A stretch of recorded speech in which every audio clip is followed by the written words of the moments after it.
A paz do Senhor Jesus, é uma alegria poder estar com você mais uma vez.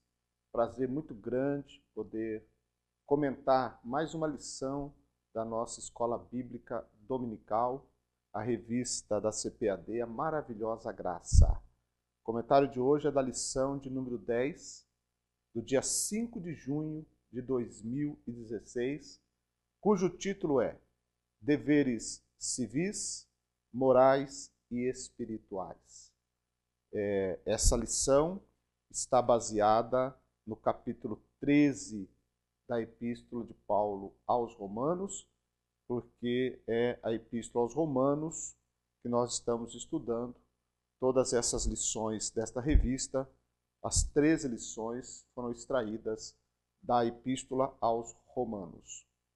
E conforme vem sendo desenvolvidos os temas da lição, nós observamos então que Paulo chega num momento, no final da sua carta, quando ele vai tratar de assuntos práticos, a vida prática do cristão.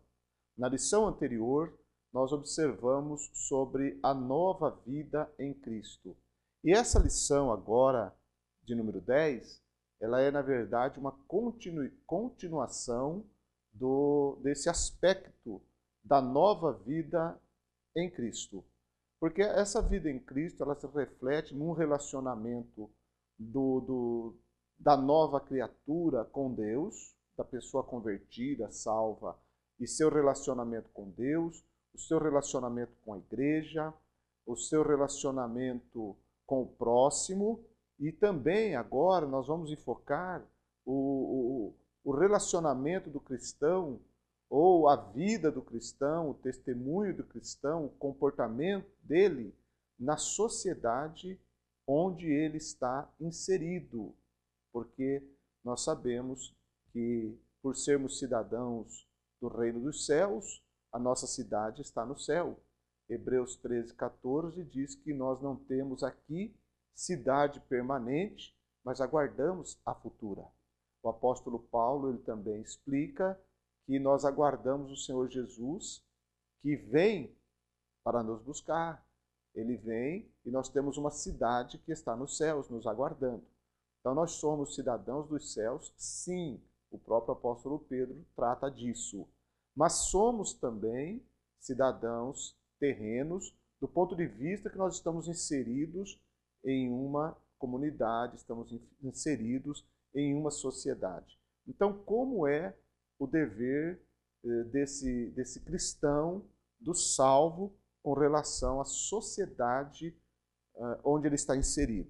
E aí, então, o comentarista ele apresenta os deveres de 3 formas: deveres civis, deveres morais e deveres espirituais.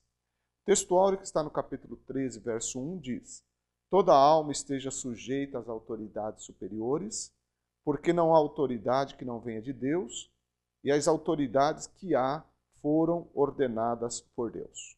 Muito bem. Então, vamos falar primeiramente dos deveres civis de cada crente, de cada cristão. É claro que, como nova criatura em Cristo Jesus, cada cristão deve ser também um bom cidadão na sociedade onde ele está inserido. E aí, a lição enfoca o aspecto de 2 maneiras. O primeiro é que, como bom cidadão, ele deve pagar os seus impostos de forma correta, regular e com fidelidade. No versículo 6 do capítulo 13 de Romanos, Paulo diz: por esta razão também pagais tributos, ou seja, tributos ou impostos. Por qual razão? Porque as autoridades civis constituídas, elas são chamadas de ministros de Deus. E aqui entra um aspecto muito importante para que nós possamos entender o princípio da autoridade. Toda autoridade é instituída por Deus. Há esse princípio exposto na Bíblia Sagrada. Nós vemos que tudo que Deus fez de forma ordeira, de forma equilibrada e de forma organizada. Então, a sociedade, ela, para viver de forma organizada, ela está, então, distribuída de tal forma onde existem leis, regras, normas e existem os governantes. Cada pessoa que exerce uma função de governo, exerce uma função de liderança na sociedade, eleita de forma legítima, esta pessoa está ocupando uma posição de autoridade conferida por Deus. Por quê? Porque ele está usando de um princípio de autoridade e este princípio é divino. Por quê? Porque toda autoridade é constituída por Deus. Tá? Então, não importa, em primeiro lugar, o nome ou a pessoa em si. É claro que é uma pessoa, um ser humano, que vai estar exercendo um cargo de autoridade.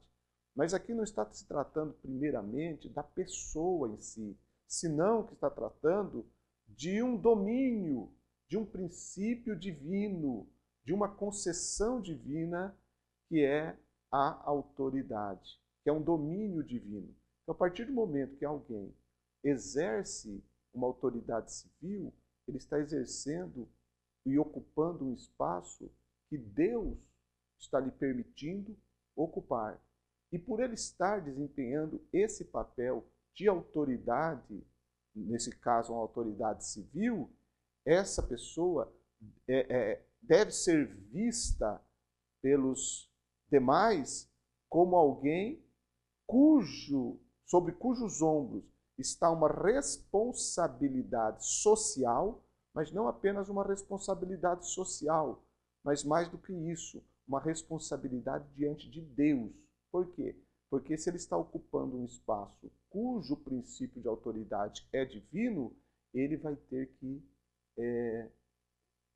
se responsabilizar diante de Deus pela forma com que ele desempenha o seu trabalho, desempenha o seu papel. Tá? Por isso que ele é chamado de ministro de Deus. E é interessante que, isso no capítulo 3 de Romanos, é interessante observarmos que a palavra ministro quer dizer servo, diáconos, servo de Deus. Servo de Deus. Então, quem está num princípio, ou quem está ocupando o lugar de autoridade, à luz da Bíblia Sagrada, ele é um servo de Deus. Ele está ali para servir. Não é servo no sentido de salvo, mas é servo no sentido de que, uma vez que está ocupando algo que é estabelecido por Deus, que é o princípio da autoridade, ele deve servir. E todo servo tem que prestar conta ao seu senhor. Então, um dia, todos os governantes, todas as pessoas que estão em eminência, estão em posições de governo, e aqui a gente inclui, por exemplo, no nosso país, onde vivemos o princípio, o regime da democracia, e nós temos os três poderes, né? O poder executivo, o poder legislativo e o poder judiciário. Cada pessoa que esteja numa dessas esferas de poder, exercendo uma função, seja no município, no estado ou no país, ele está ali para servir. E um dia ele vai ter que prestar contas a Deus de como ele serviu usando essa concessão, esse espaço dado por Deus para que ele pudesse servir. É claro que muita gente está ocupando esse espaço, mas não tem essa consciência divina da coisa. Mas isso não o isenta de prestar contas. Um dia todos irão prestar contas de acordo com aquilo que receberam. Então, a pessoa que recebeu a oportunidade de exercer a autoridade, ele vai ter que prestar contas. Então, é muito importante a gente entender isso, porque nós vivemos num país onde a gente sabe que existem sérios problemas com relação a pessoas que ocupam cargos públicos e que estão exercendo autoridade. A gente está vendo isso todo momento. Na verdade, muitos políticos do Brasil, muitas pessoas de mandato, muitas pessoas que têm cargos executivos altíssimos e também legislativos, infelizmente hoje, eles estão ocupando as páginas policiais dos jornais. Eles estão envolvidos em corrupção, formação de quadrilha, e tudo quanto é tipo de crime, lavagem de dinheiro, e por aí vai. A gente está acostumado a ver isso no Brasil, que é uma tristeza para nós.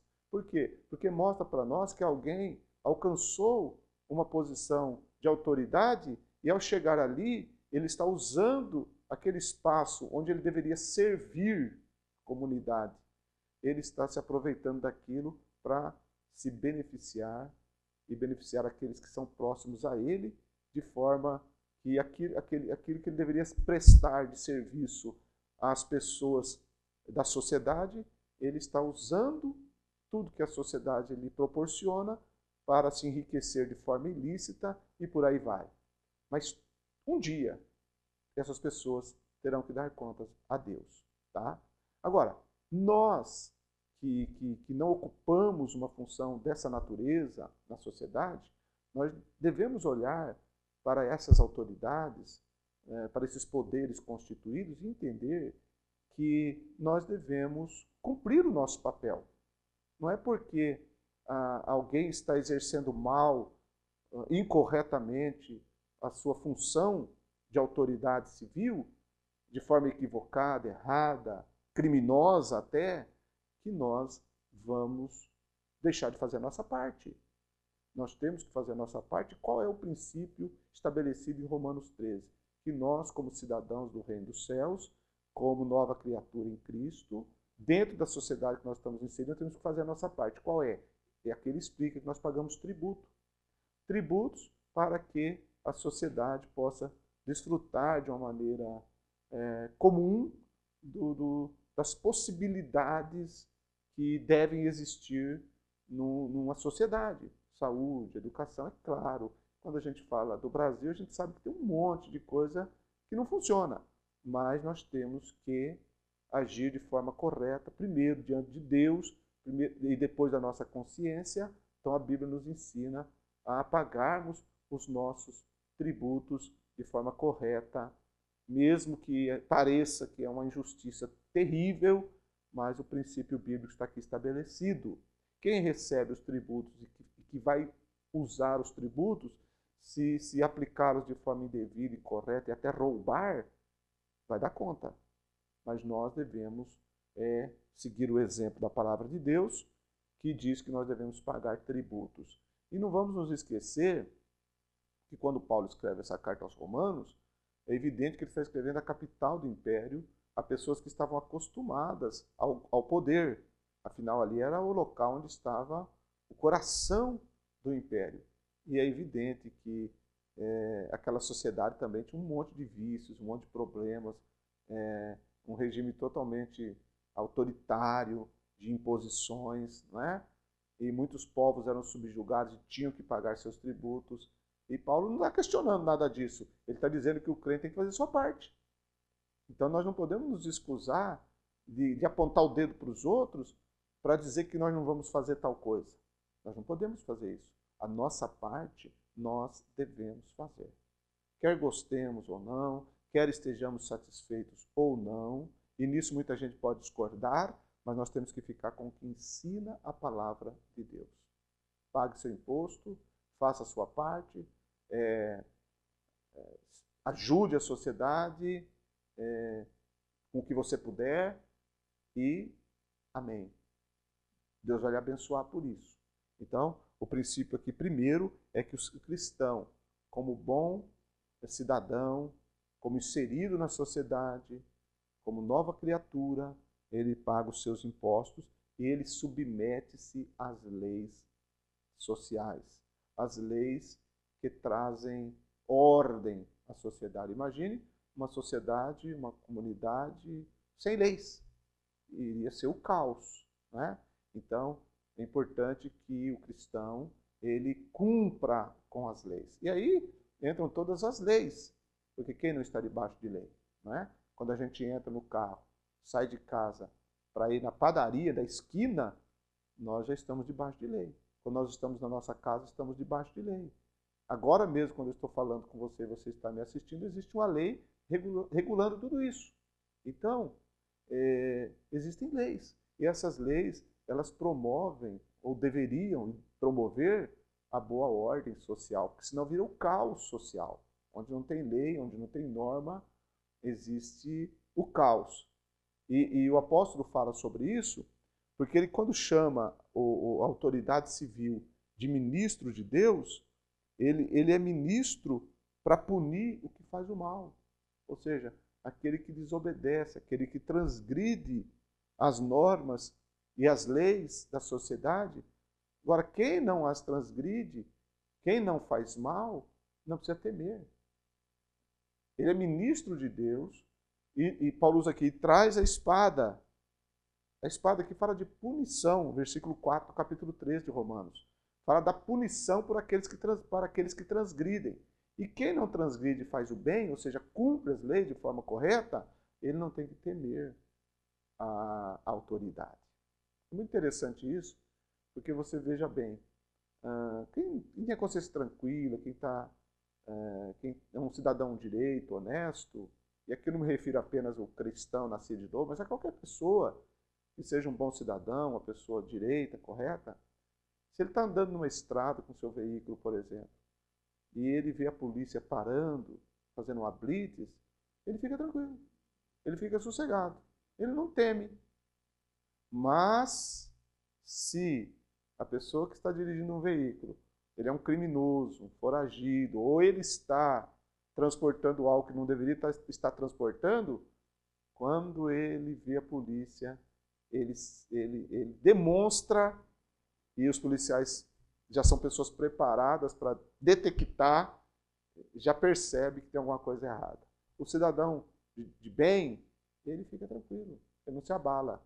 Já o que deve para a sociedade, o que está fazendo coisa errada, ele se comporta de uma forma totalmente diferente. E isso acontece mesmo, né? Isso acontece no dia a dia. Por quê? Porque quando você transgride, você fica com medo, você fica receoso, medo de ser pego, né? E você teme a autoridade. Quem anda corretamente, ele não teme a autoridade, ele não tem que se preocupar, né? Então o cristão, segundo a lição aqui, ele está sim submisso às leis, debaixo das leis. A gente lê isso no Novo Testamento, quando o próprio apóstolo Paulo, nas suas defesas, depois que ele foi preso em Jerusalém, e mais tarde, quando ele vai para Roma também, fica preso um tempo em Cesareia, não é? Paulo passou por esses períodos, e nós sabemos que Paulo foi preso por causa do Evangelho, não por qualquer crime que ele tenha cometido, mas por causa da perseguição pelo Evangelho, né? E mesmo assim Paulo foi preso.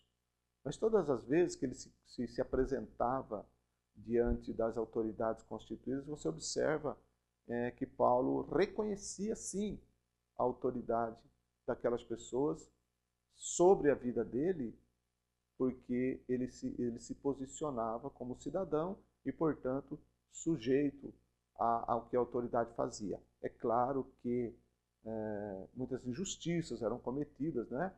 O próprio apóstolo Paulo passou por muitas delas, e toda a prisão de Paulo foi uma injustiça. Mas mesmo assim, ele se comportou de tal maneira que o seu testemunho mostrou que ele considerava, sim, o princípio da autoridade. E nas suas cartas ele deixa claro isso. Não apenas Paulo, mas o próprio apóstolo Pedro fala que nós devemos honrar o rei. Paulo, lá em Timóteo, ele diz que nós devemos orar pelas autoridades e por aqueles que estão em iminência, os reis, os governantes, né? Então, isso aqui também está muito claro, exposto na palavra de Deus.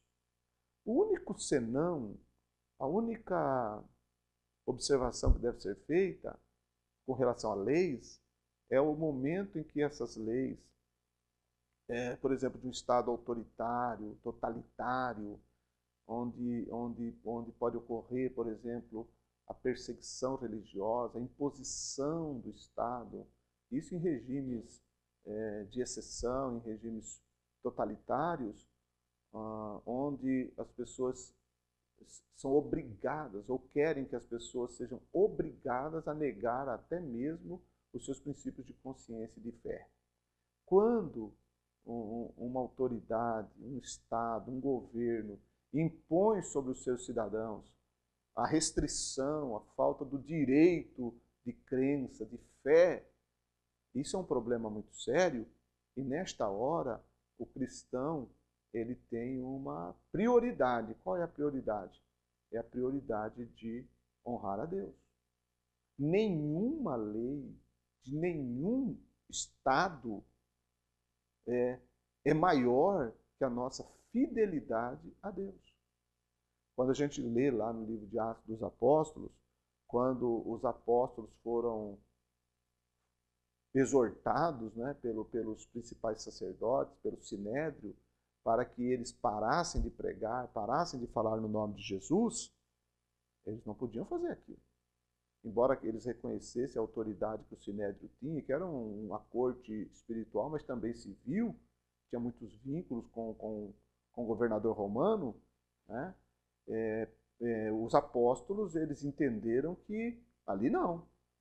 Uma vez que um órgão superior de autoridade civil, religiosa, quer impor sobre a consciência do cristão que ele negue o seu Senhor, que ele rejeite a sua fé, aí não. Aí os apóstolos disseram em Atos 5, 29, convém antes obedecer a Deus que aos homens. E é claro, isso a gente tem muito disso na história.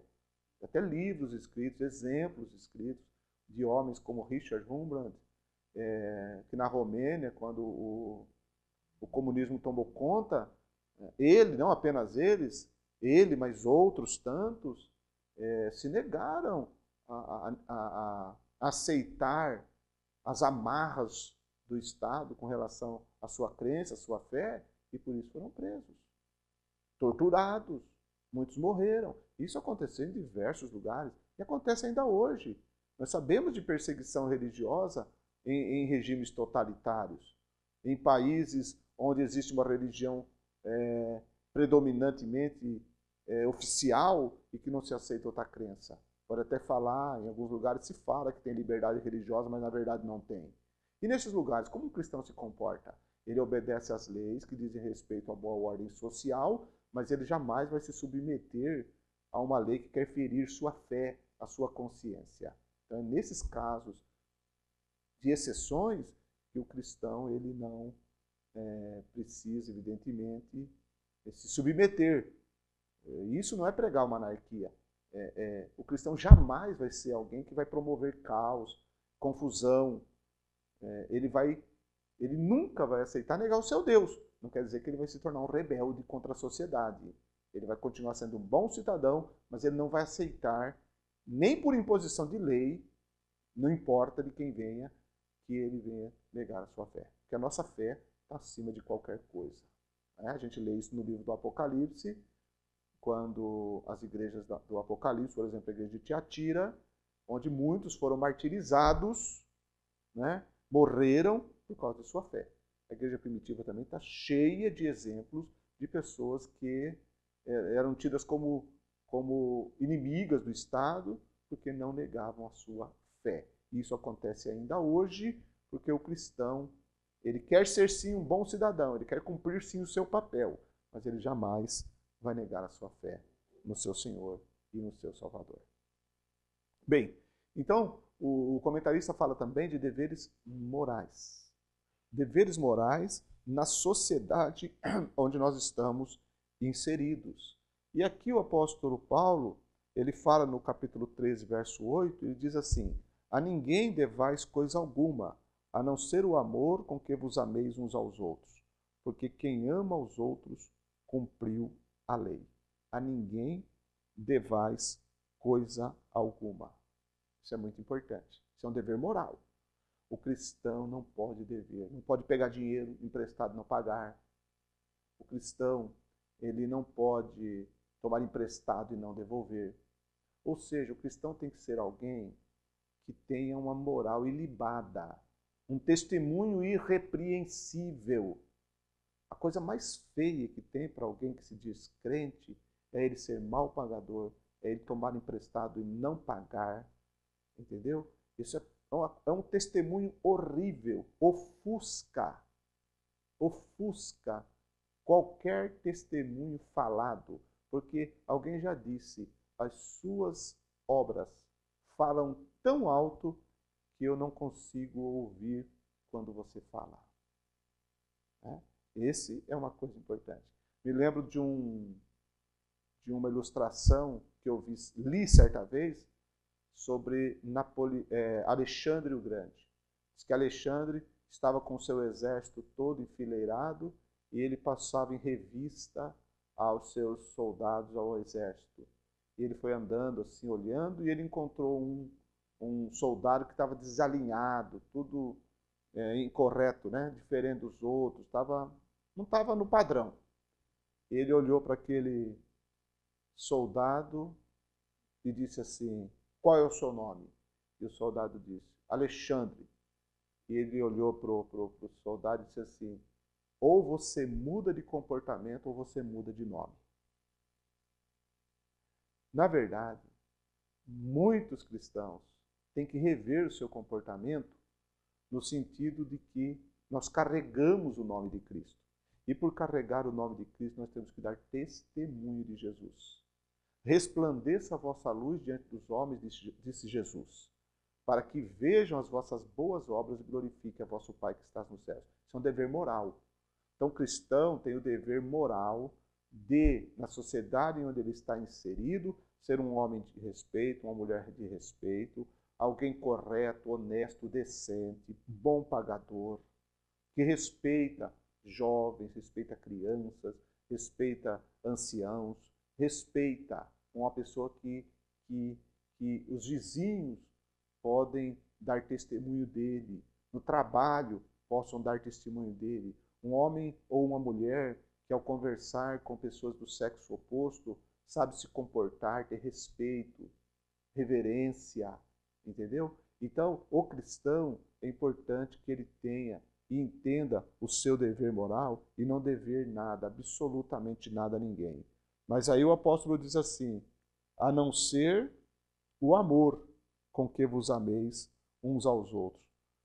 Como entender, então, não dever, mas depois o apóstolo Paulo fala a não ser o amor?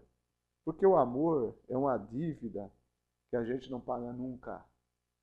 Não pagamos nunca o amor.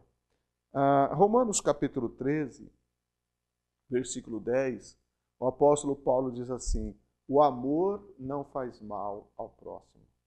Então, quando a gente deve ao próximo, a ninguém devais coisa alguma, Romanos 13, 8. Né?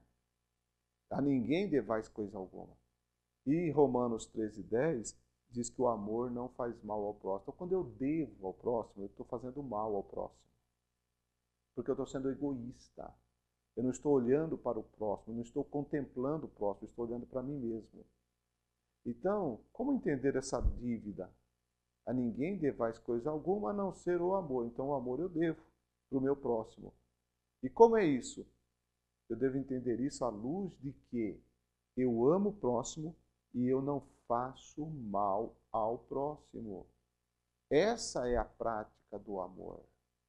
Amar o próximo é não fazer mal ao próximo. Qualquer coisa que venha prejudicar, qualquer coisa que venha trazer prejuízo ao meu próximo, seja em palavras, sejam em obras, o amor ele não faz mal.